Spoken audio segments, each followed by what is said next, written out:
Can you pay back your mortgage?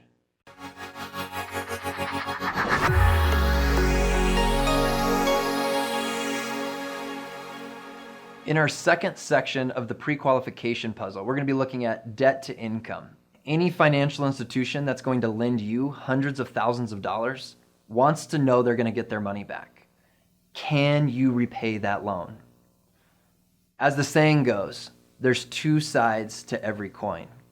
It's the same way that the lender is going to look at your situation. One side of the coin is the debt side. How much do you owe? What are those monthly payments? Can you afford it?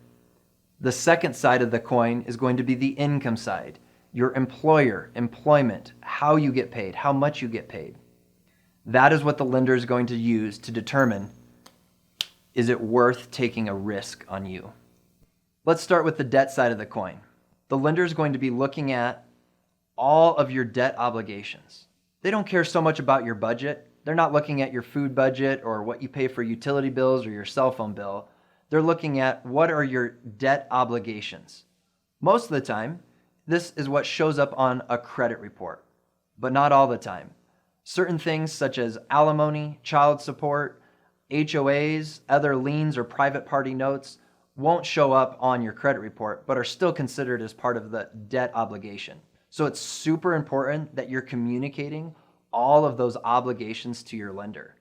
This is important from the very beginning, so it doesn't cause any hurdles, any headaches, or it doesn't jeopardize your approval as you move further in the process.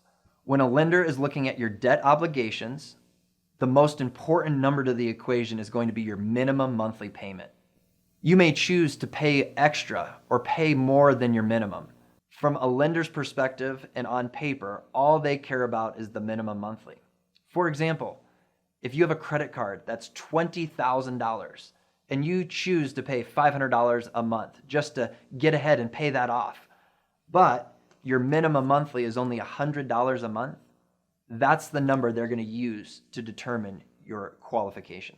I might be oversimplifying to say all they calculate is minimum monthly payments. I know there's a lot of circumstances, a lot of unique situations out there that you're going to want to talk to your loan professional about, including charge-offs, collections, bankruptcies, co-sign loans. These are all things that may be a little bit more unique and the calculations change. So make sure that you're talking to your professional about it. After we consider the debt obligations, we have to flip the coin. Income. They're going to want to know, is your income ongoing and likely to continue? Underneath this umbrella, they're going to be asking questions about your job history, your title, your positions. Has there been any furlough, gaps of pay? These are the questions that they need to determine your likelihood to repay the loan. And guess what? The guidelines get really extensive in this piece of the puzzle. It can be a lot, and each circumstance is very unique and different. So make sure you're talking to your professional mortgage banker to navigate your specific situation. But for our purposes today, we're going to be looking at two common paths that most buyers will take when it comes to income. First, we're going to be talking about those who are self-employed. We get to live in a great nation built off of capitalism. You get to be creative, you get to be unique, and figure out how to make income. That's one of the best parts of my job, to see all of the creative energy and new businesses out there. However, it can be one of the strictest aspects of underwriting for those who are self-employed.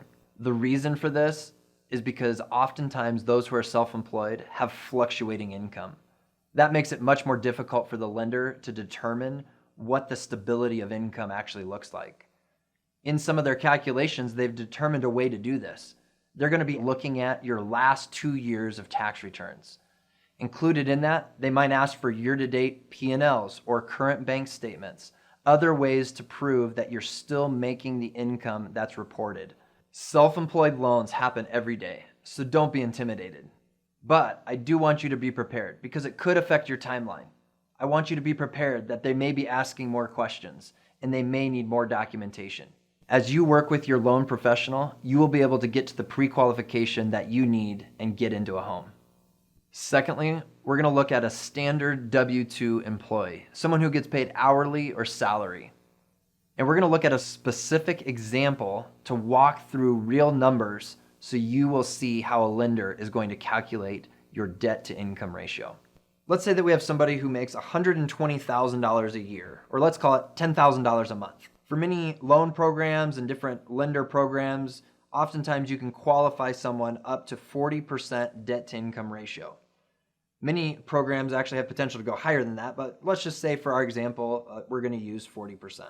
With a salary of $10,000 a month, 40% would equal $4,000 a month.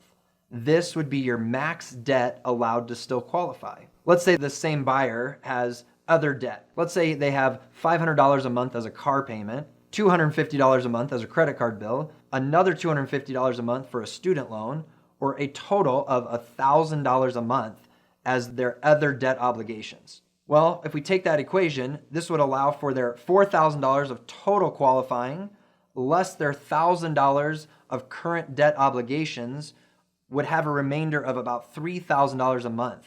This $3,000 a month is their new maximum mortgage payment that they can qualify for. This is the qualifying amount. Please note that just because you qualify for this amount does not mean that you feel comfortable spending this amount. This is one of the most important things to understand in the mortgage process. The qualifying number and your comfortability or affordability number may be two different things. As long as your number is less than the qualifying number, we want to go off of your number. We're going to call that the golden number. That is the most important number in the entire mortgage process. So let's go back to our example. This buyer qualifies for $3,000 a month, yet they're only comfortable with $2,000 a month. So at this point, it's irrelevant to use $3,000 a month in any calculation.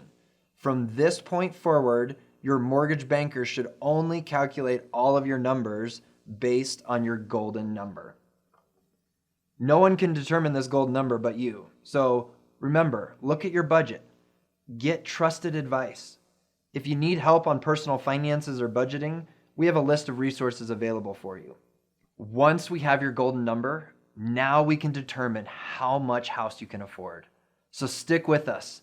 This is where the fun begins.